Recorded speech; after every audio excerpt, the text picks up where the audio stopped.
jsi stále hráč v téhle nekonečné hře jménem život. Když očí zavřený máš, spoustu sil nabíráš, abys mohl další den hrát, prohrát nebo vyhrát.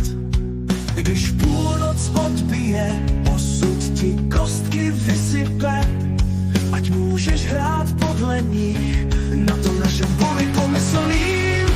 Každou minutou postupuješ po poli před, jiní před tebou i za tebou jsou. Každý z nás jde za svým cílem v tomhle světě.